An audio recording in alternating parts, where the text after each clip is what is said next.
પ્રકૃતિનો બોધ કરે છે, સત્યનો ત્રણ કાળમાં એ બોધ ના થાય.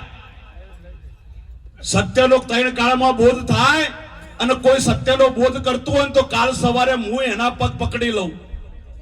સત્યનો બોધ ન થાય. સત્ય માટે કોઈ શબ્દ નથી, શબ્દનું કોઈ વર્ણન નથી, સત્યનું કોઈ વર્ણન નથી. બોધ પ્રકૃતિનો થાય છે અને આખો બોધ જ્યારે પૂરો થાય છે, ગુરુ મહારાજ આ બોધ પૂરો થાય ને એટલે બોધ આખો ખોટો ઠરે છે. ખેલ ખોટો છે પણ એની ખૂબી જોરદાર છે. ખેલ ખોટો છે પણ એની ખૂબી જોરદાર છે. આપણોને આ પ્રકૃતિનો બોધ એવો કરવરાયો, એક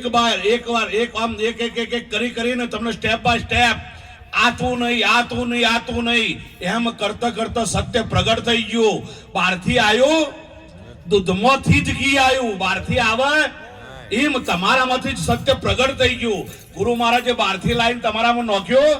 આ વિશ્વમાં એવો કોઈ ગુરુ બન્યો નથી બહારથી લાઈન તમને આઈટમ આલે. પણ તમારા ભીતરમાંથી શું બાદ કરાયું? પ્રકૃતિનો બાદ કરાયો. સ્ટેપ બાય સ્ટેપ તમને પેલા રૂપનો બાદ કરાયો, ગુણનો બાદ કરાયો, એમ કરતા કરતા તમને પ્રગટ કરી દીધા. ગુરુ મહારાજે તમારું જન્મ મરણ મટાડ્યું કે ના મટાડ્યું? અને મટાડ્યું હોય તો સમજો 2 નંબરના ગુરુ મળ્યા. 3 કાળમાં ગુરુ મહારાજ જન્મ મરણ ના મટાડે. કેમ કે હતું જ નહીં, હોય તો મટાડે ને. પણ ગુરુ મહારાજે તમને બોધની અંદર એવી જગ્યાએ લઈ જઈને ઉભા રાખ્યા કે હું જન્મ્યો જ નથી. હવે હું જન્મ્યો જ નથી તો 3 કાળમાં મારું મોત હોય નહીં, હતું જ નહીં. પણ ગુરુ મહારાજ દયાના સાગર હતા. તમે પ્રશ્ન લઈને ગયા કે મારું જન્મ મરણ મટાડો. ગુરુ મહારાજ દયાના સાગર હતા, તમને બેહાડ્યા અને તમને સ્ટેપ બાય સ્ટેપ તમને એવી જગ્યાએ લઈ જઈને ઉભા રાખ્યા કે તું જન્મ્યો જ નથી. હવે જન્મ્યો જ નથી, 3 કાળમાં મારું મોત હોય.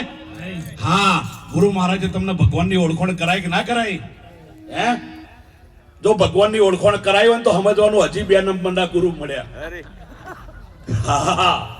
ગુરુ મહારાજ ભગવાનની ઓળખાણ ના કરાવે, ગુરુ મહારાજ ભગવાન બનાવી દે.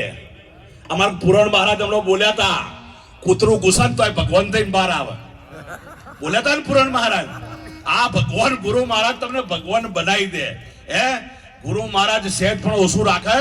ભમરી જેવી જેની ભાવના કરી પોતાના રૂપે રાજી, દુર્લભ આવા સંતને. આ સંતોને જેમ તેમ નહીં સમજવાના મારા વાલા. ગુરુ મહારાજ આપણે જે પ્રશ્નો લઈને ગયા હતા ને એક પ્રશ્ન ખોટા ઠર્યા. અને એ ગુરુ મહારાજે તમને બોધાય ખોટો કર્યો, પણ ખોટો બોધની અંદર એવી એક જુક્તિ આવી. એ જુક્તિ એમાં તમને તમારું સત્ય તમને પ્રગટ કરીને બતાવી દીધું. ગુરુ મહારાજે બોધ પ્રકૃતિનો કર્યો પણ સત્ય પ્રગટ થઈ ગયું મારા વાલા.